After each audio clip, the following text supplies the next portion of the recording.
Bacaan liturgi Selasa 19 April 2022, hari Selasa dalam Oktav Paskah.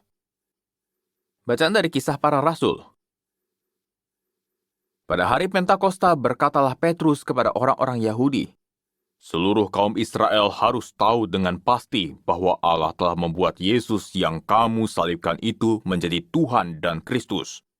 Ketika mereka mendengar hal itu, hati mereka sangat terharu. Lalu mereka bertanya kepada Petrus dan rasul-rasul yang lain, "Apakah yang harus kami perbuat, saudara-saudara?" Jawab Petrus kepada mereka, "Bertobatlah dan hendaklah kamu masing-masing memberi dirimu dibaptis dalam nama Yesus Kristus untuk pengampunan dosamu, maka kamu akan menerima karunia Roh Kudus. Sebab bagi kamulah janji itu, bagi anak-anakmu dan bagi semua orang yang masih jauh, yaitu sebanyak yang akan dipanggil oleh Tuhan Allah kita." Dan dengan banyak perkataan lain lagi, Petrus memberi suatu kesaksian yang sungguh-sungguh, dan ia mengecam dan menasihati mereka, katanya, "Berilah dirimu diselamatkan dari angkatan yang jahat ini." Demikianlah sabda Tuhan, syukur kepada Allah. Bumi penuh dengan kasih setiamu, bumi penuh dengan kasih setiamu. Firman Tuhan itu benar, segala sesuatu dikerjakannya dengan kesetiaan. Ia senang kepada keadilan dan hukum. Bumi penuh dengan kasih setianya. Bumi penuh dengan kasih setiamu. Sungguh mata Tuhan tertuju kepada mereka yang takwa, kepada mereka yang berharap akan kasih setianya. Ia hendak melepaskan jiwa mereka dari maut dan memelihara hidup mereka pada masa kelaparan. Bumi penuh dengan kasih setiamu. Jiwa kita menanti-nantikan Tuhan, Dialah penolong kita dan perisai kita. Kasih setiamu ya Tuhan kiranya menyertai kami, seperti kami berharap kepadamu. Bumi penuh dengan kasih setiamu. Haleluya, haleluya. Inilah hari yang dijadikan Tuhan. Marilah kita bersorak-sorai dan bersukacita karenanya. Haleluya,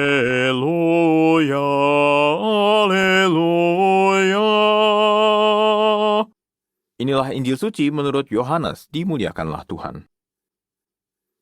Setelah makam Yesus kedapatan kosong, maka Maria Magdalena berdiri dekat kubur dan menangis.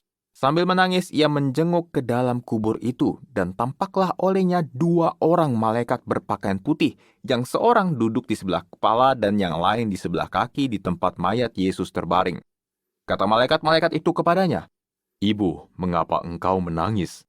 Jawab Maria kepada mereka, "Tuhanku telah diambil orang dan aku tidak tahu di mana ia diletakkan." Sesudah berkata demikian, ia menoleh ke belakang dan melihat Yesus berdiri di situ, tetapi ia tidak tahu bahwa itu adalah Yesus. Kata Yesus kepadanya, "Ibu, mengapa engkau menangis? Siapakah yang engkau cari?" Maria menyangka orang itu adalah penunggu taman, maka ia berkata kepadanya, "Tuhan, jikalau Tuhan yang mengambil dia, katakanlah kepadaku di mana Tuhan meletakkan dia, supaya aku dapat mengambilnya." Kata Yesus kepadanya, "Maria." Maria berpaling dan berkata kepadanya dalam bahasa Ibrani, "Rabuni," artinya guru. Kata Yesus kepadanya, "Janganlah engkau memegang aku, sebab aku belum pergi kepada Bapa. Tetapi pergilah kepada saudara-saudaraku dan katakanlah kepada mereka bahwa sekarang aku akan pergi kepada Bapakku dan Bapamu, kepada Allahku dan Allahmu." Maria Magdalena pergi dan berkata kepada murid-murid, "Aku telah melihat Tuhan," dan juga bahwa Tuhanlah yang mengatakan hal-hal itu kepadanya. Demikianlah sabda Tuhan, terpujilah Kristus.